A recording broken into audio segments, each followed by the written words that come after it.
Listen to me, man. You have a great life in front of you. But your great life is in front of you. It's not behind you. What you did back there ain't got nothing to do with what God got for you. What you did back there was learn the lessons to get you to where you are at this particular moment right here. But what God got for you, do you know, man, that you can actually mess your life completely up? You can jack it all the way up and you can turn around and get it right. Do you know that you can be divorced multiple times and still be okay? Do you understand that you cannot have a degree and still be just fine? You want to know how I know? Because I'm telling you what I know. I lost everything twice. I don't know if you've ever lost everything before, but I've been bottomed out twice. I done seen rock bottom 2 times. I've been through some walls up in here, man. I'm just trying to tell you, man, God is really with you. Matter of fact, write a book on how to make it without God. Because I want to read it. I want to read the first page. And then I want to read the last page because there ain't going to be but 2. God is in the forgiving business. You can make all the mistakes you want to make or think you shouldn't make. God is in the get it together business. If you got dreams and visions, I got news for you. God is in the make your dream come true business. And you can listen to me and tell that I'm not a perfect person. I have my flaws. I am a flawed human being. But guess what? You are too. You ain't got it all together. I dare you to say you do. I make a lot of money, man. But guess what? I ain't got it all together. I'm hurting. I'm hurting, man. Everybody tripping through something. Everybody, I don't care who you are. You're going through something. But if you got God, you can make it. I'm just telling you this little piece of information. I don't see most of y'all most of the time. So you're sitting here, you're kind of looking at me a little bit odd. Why Steve talking like this stuff? I'm just trying to put you on game. Because let me tell you, all y'all want to be successful. And you want to be happy, but you got to get there. It's a shortcut to getting there. The shortcut to getting there is the relationship with God. If you try it without it, you're going to fail miserably. You're going to sink, man. It's going to be ugly for you. Identify your gift and get busy with it. God gave all of you a gift. Identify your gift. It is the thing that you do the absolute best with the least amount of effort. That's your gift. Get busy at that. He put that gift inside of you. He didn't hide it under a rock or put it under the mountain or put it on the mountain somewhere. He put the gift in you. If when the alarm clock goes off in the morning and you ain't happy about it, you ain't doing what you want to do. See, you fighting upstream. You're going against what God created you for.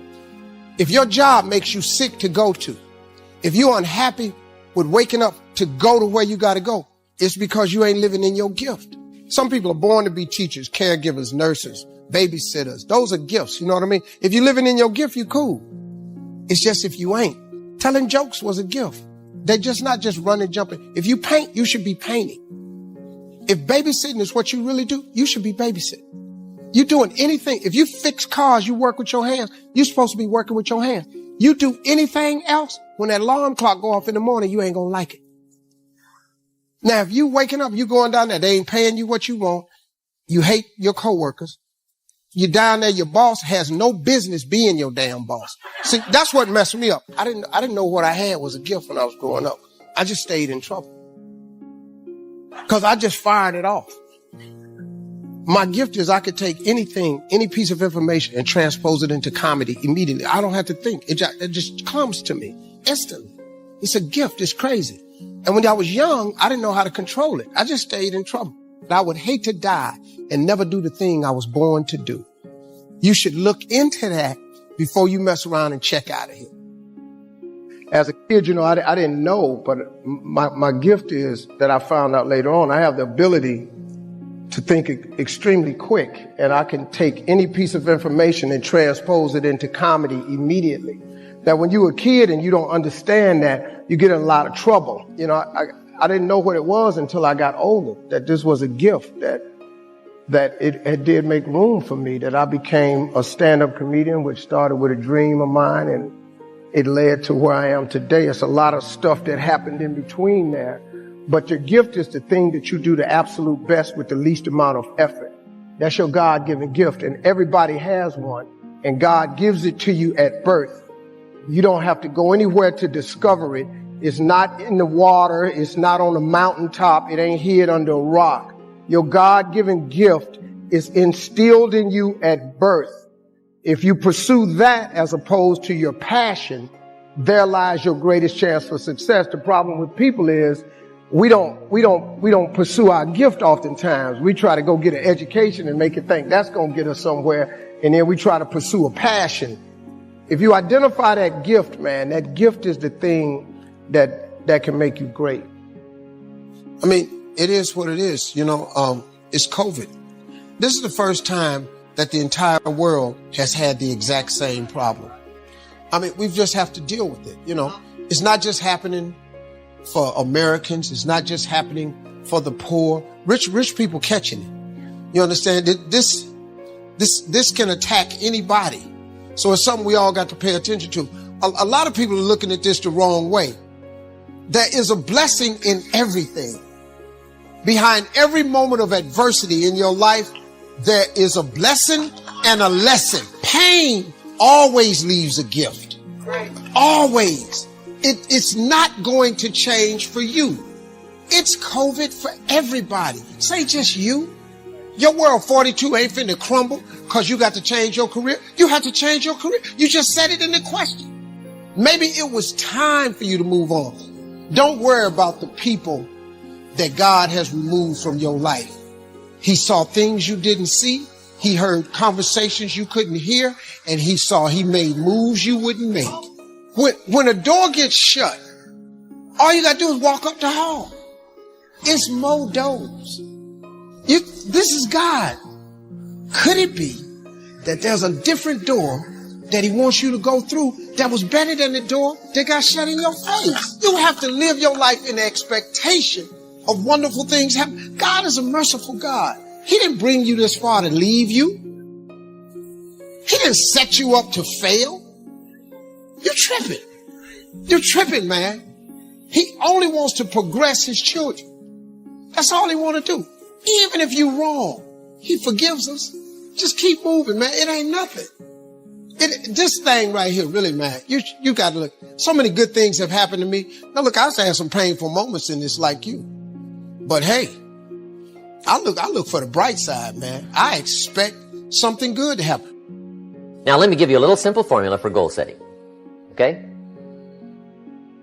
We take 2.5 hours on the weekend for the whole 10-year plan. We don't have time for that tonight. But let me get you started with a little simple formula Mr. Schoaf gave me. And maybe this will be helpful. First of all, I've divided goals into two parts. First is long range. Long range goals. That's your dreams. Your dreams for the next 3, 5, 10, 20, 30, 40 years. Actually, the rest of your life. Your dreams. You've got to keep dreaming. Ronald Reagan, president, said to the joint session of Congress a few weeks ago, "The Republic is a dream. And if we don't keep dreaming, we will lose the Republic." Your better future is a dream for yourself and for your family. Where do you want to go? What do you want to do? What do you want to be? What do you want to see? You've got to dream dreams. There's a Bible phrase that says, without dreams and visions, people perish. You've got to have something to go for that inspires the heart and the soul. Dreams. From the children of Sanchez, it says, take the crumbs from starving soldiers, they won't die. Take the bread from hungry children, they won't cry. But without dreams, we all will die. You've got to dream. Don't lose your dreams. For yourself, for your future, for your family. The dreams of love and enterprise and travel and doing things. Becoming something unique on your journey here. Don't lose your dreams. Do some dreaming. That's long-range goals. You've got to have those. So that's number one. Here's the second part of goals, short-range. Short-range goals. That's your goals for tomorrow, this week, this month, this year. The immediate future. We call these confidence builders. Because if you set up something short-range, go for it. Get it. Latch onto it. Work hard. Accomplish it. That starts building your strong feelings to go for your dreams. Goal setting is not something you do just once. It's a continual process. Also, you must constantly check your progress toward your goals. You don't want to fall too far behind on, or worse, lose sight of, your important goals. Now, just as important as your long-range goals are your short-range goals. Your goals for tomorrow, next week, next month, 6 months from now. These are goals you can accomplish within the next year, the immediate future. We call these goals confidence builders. When you work hard, burn the midnight oil, and accomplish these little things, it builds your confidence to go for your long-range goals. Write down in your notebook or journal all the little things you would like to have or accomplish in the next year. How you set up this list is up to you. You might want to break it down by week or by month. Set it up in whatever way works well for you. If you want to be successful in starting a business, then you study what people have learned, and everything that people have learned they've written down or shared in seminars or put onto audio programs is, I learned this from a very wise man named Kopmeyer, who spent more than 50 years studying success. And he had developed more than 1,000 success principles that he had derived out of something like 6,000 books. And when I met him, I asked him the question you would ask. Of all these 1,000 principles, because I had studied it all, which is the most important principle of all? And he said, Brian, he said, it's simple. He said, use proven success methods. He said, learn from the experts. He said, Brian, you'll never live long enough to learn it all for yourself. So what I find is that successful people are those who learn from others who've gone before them. Unsuccessful people try to make it all up, like a cook going into the kitchen, taking ingredients out of the cupboards, throwing them all in a bowl, and wondering why it doesn't taste good. This is why people's sales careers, why 80% of salespeople are functioning well below their potential. Only 20% make all the money. Why 20% of businesses in any industry make all the profits. Why 20% of the professionals in any service make 80% of the money, and so on. It's because they follow proven success principles, proven recipes, proven formulas, proven combinations, and they just do them over and over again until they master them. Then they can do more and more of them, faster and faster, easier and easier, at a higher level of quality. And all that translates into greater results. They're always going to get ready, to get set, to get going. What we've got to do is, boom, just like that, move into action. See, if you don't get started, you're never going to get finished. How do we do that? Start early. I believe when you wake up, you should get up. The second you wake up, get your feet hit the floor. Move into action. And you know, you'd be wise if you sit down at night before you go to bed and write down 6 goal-achieving activities. These are goal-achieving activities. Write down 6 of them. And when you wake up in the morning, you move into action. You know where you're going to go. You don't even have to think about it. Step into action and get on the first one. When you get it done, forget it and go to the second one. Don't think about the first one. Focus on 2. Don't even think about 3. When you get 2 done, go to 3. 6 goal-achieving activities. And when you wake up in the morning, move into action on them. Quit holding yourself back. Don't wait. You say, well, I really don't know how I'm going to get started, and the way will show itself. It just appears. I have found when you get started, when you move into action, everything starts to happen around you. As a man who has devoted his whole life to the most clear-headed science, to the study of matter, I can tell you, as the result of my research about atoms, this much. There is no matter as such. All matter originates and exists only by virtue of a force which brings the particle of an atom to vibration and holds this most minute solar system of the atom together. We must assume, now listen to a greatest scientist on the planet, we must assume behind this force the existence of a conscious and intelligent mind. This mind is the matrix of all matter. Now, that is very, very powerful evidence. One of the things that really intrigues me is this idea. And I heard it many, many years ago. I'm not even sure of the original source where I heard it. But it goes like this. When you change the way you look at things, the things you look at change. Albert Einstein once observed that you have the most fundamental and major decision that you have to make in your life is this: do I live in a friendly or a hostile universe? Which is it? The first thing you want to take care of every day, Lord, bless me. Why? So you can be a blessing. Keep me from the evil of the day. Keep me from the evil of the day. Every day you wake up, you don't know what evil has been designed to try to take you down and to trouble you. So go ahead of it and say, keep me from the evil of the day. Choose fellowship with God daily. Choose fellowship with God daily. Try to learn what pleases the Lord and have nothing to do with the things done in darkness, which are not worth anything. Walk with Him. Walk with Him for life. Now, let me ask you this. Is there anything in your life that you're willing to be fully committed to for the rest of your life?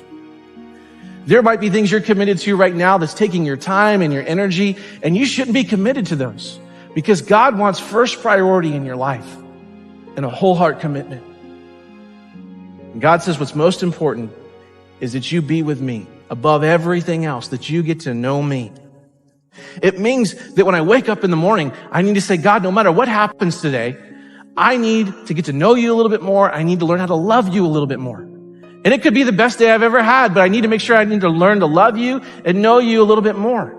And God says if you do that, that day was a success. And the opposite is true too, which is, let's say you get up and you don't even think about God, and you've got this great day. You go and you make the sale. You finally get the job. You finally get a date with a live girl, whatever it is. Okay. You're a success that day. It's your best day ever that you've got. And you forget about God. God says that day was a waste. It was a failure because you forgot me. What's most important is that you get to know the Lord and get to know Him.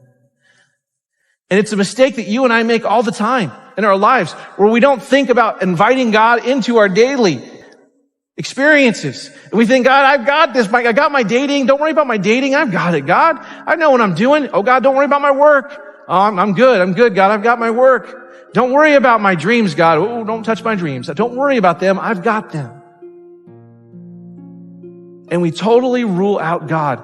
Am I going to put my faith in my own wisdom, in my own power, in my own resources, or am I going to trust God? Am I going to let God do the battle for me and trust His power and His provision in my life? And the fact is that when we make that choice, we need to know that God wants to do battle for us. God wants to go before us in battle. He wants to go with you in battle. He wants to help you in your troubles and the problems that you have. So whatever trouble you're in, whatever battle you're in right now, seek the Lord, seek His power. He wants to give it to you. Prayer is a weapon of our faith. It is one of the greatest weapons of our faith. It should be our first response and not our last resort when we go through times of trouble. Call out to God and rely on Him. God wants you to know that He wants you to experience the fullness of His presence in your life, not just every day of your life, but every moment of your life. You can experience His presence if you want it. You can tap into it, and that's the promise He gives us. He promises His presence in our lives when we seek after Him. You may go through deep waters. You will go through deep waters in your life, but you will not drown. You will go through storms in life, and God will get you through those storms. And when you go to battle, you need to know that God wants to be there with you and protect you, and you will not be destroyed. One of the greatest truths of the Bible is if God is for us, who can be against us? Here's Jesus' invitation to you. Here's what He says in Matthew 11. Jesus said, come to me. That's the seeking part. Come to me, all you who are weary and carry heavy burdens, all the things that are weighing you down. And here's His promise, and I will give you rest. Let me teach you, because I am humble and gentle at heart, and you will find the rest for your souls. And so what I can tell you with great honesty and sincerity is that if you're in the desert and you're in the battle and you've been in there for a long time and you're going to be in it, God's presence will be with you, and He will protect you, and He will give you the rest. And I have found if I have that, that is all I need. I don't have to have the answers. I don't have to understand. But if I got God and I feel him and I know him and he's there, then I am good. How do we need to make sure that we don't miss out on God's blessing when we're seeking him? Well, there's a familiar verse that gives us great direction. It's Proverbs 3, 5, and 6. It says this, trust in the Lord with all your heart and lean not on your own understanding. And in all your ways acknowledge him, and he will direct your paths. This word trust means to trust him not just in the convenient ways, not just in the easy ways, not even just in the spiritual ways, but trust him in all of the ways that we have in our lives, in the big and the small. Trust him on the roads of life that you've been on before, and trust him on the roads you've never been on, and those paths you've never taken, and those safari crazy roads where there is no path, that you're out there in the middle of the wilderness on your own. Trust him. And this word acknowledge in here, this word acknowledge means a deep, intimate, penetrating relationship where you know a person in the deepest and fullest sense. That's the kind of relationship God wants to have with you and with me. So our life goal needs to be this, that we need to seek God in every area of our life when we don't know what to do. And we need to seek God when we do know what to do. We need to seek him in the big things, in the small things. We need to invite him into the conversations. We need to invite him into daily life, because yesterday's victories don't determine today's successes. And even when you think you know how to answer the problem that you're in, you still need to go to God. You still need to trust him, because the greatest faith of yesterday will not give us the confidence of today unless we stay connected to God, because he wants to bless our lives. God wants to have his best for your life. He wants to have his hand on your life. He wants to give you the protection and his presence and rest and hope and all the things that he wants to do for you. He wants that. 2 Chronicles 16:9 says, the eyes of the Lord search the whole earth. They search the whole earth in order to strengthen those whose hearts that are fully committed to him. This verse says that God is searching, he's looking, he's seeking the entire earth for somebody, for a people, for a person, for a church that's willing to be fully committed to him so that he can bless them and have his hand on them and give you and give me his best. He is seeking after you. God wants us to seek him, but he is seeking us. He is seeking us because he loves us, and he wants to give you his best. We need to do our responsibility and then cast our care. You do what you can do about the things in your life that you can do something about. And then when you cannot do anything about it, you cast it on God and you trust him. And it's perfectly okay for you to enjoy your life while you have a problem. I said it is perfectly okay for you to go ahead and enjoy your life while God is working on your problem. It's not that nothing's happening. It's just that you're not the one that's making something happen. So whatever you have going on in your life tonight, don't waste one more day in excessive sadness and grief and depression and discouragement, because you can't do anything about it. And Jesus paid for you to be able to enjoy your life, to have it in abundance, to the full, until it overflows. So we are totally wasting what God gives us if we waste our days in sadness and mourning. Learn how to focus on good things. Everybody here has got something they could be upset about if they chose to focus on it, but you don't have to focus on that. And what we focus on is what we magnify in our lives. What we talk about is what we become more consciously aware of in our lives. If there's a problem that needs to be dealt with it, deal with it, but don't focus on it.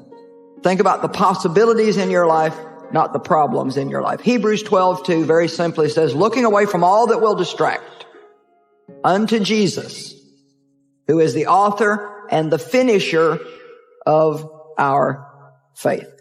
Learn how to celebrate the good instead of grieving excessively over the bad things in life. No matter where you started in life, you can have a good finish. It doesn't really matter where you began. You have got a good finish coming. Let's have a shift in our thinking. Let's have a shift in what we're focusing on. Surely you can find something in your life to focus on that's worth celebrating. And we're going to be excited about the things that are yet to be done that we know that God is working on and that God is doing.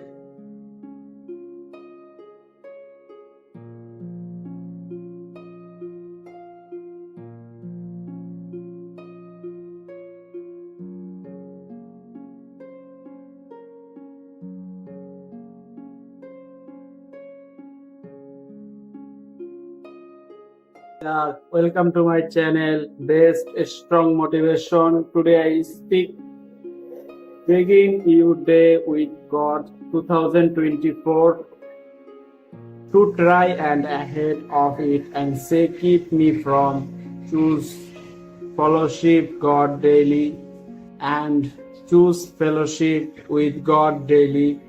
Try to learn what pleases the Lord and things done in darkness, and not work and talk with Him, walk with Him for life. And let me ask, and is there anything committed for the rest of your life? And there might be things that committed energy and should not be committed to those. And the hopes and whole life, what most important is that you have been with and get to know me. And it means that when I wake up, God no matter and love you a little bit more, and it could not need to make sure.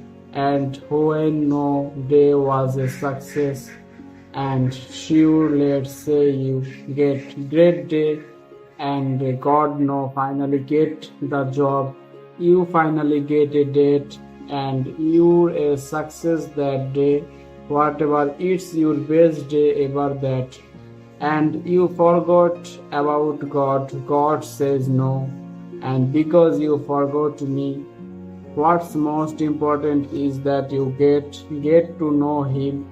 And it's mistake that you and make and daily experiences and think God into your daily life. We think God about daily. I have got it to God.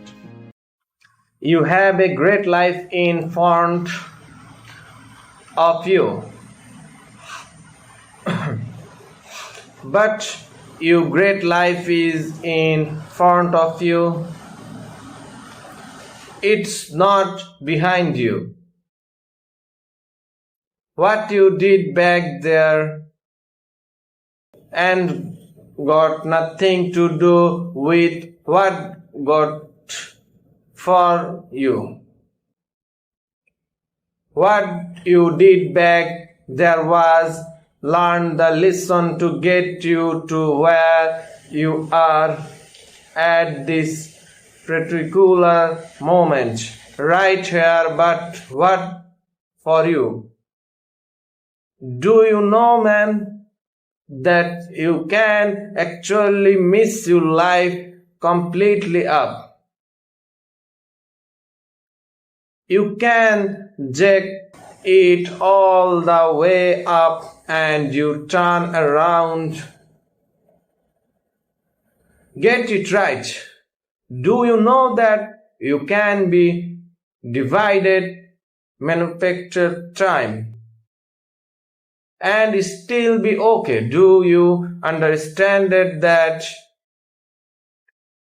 you can't have a degree and still be just fine? You wanna know how I know? 'Cause I am how I know. I lost everything to it. I don't know if you have lost everything before, but I have been buttoned out to it. I have seen rock bottom 2 times. I have been thought some wells up in here, man. I am just trying to tell you, man. It's really which matter of fact, write a book on how to make it without, cause I wanna read the first page and I wanna read the last page.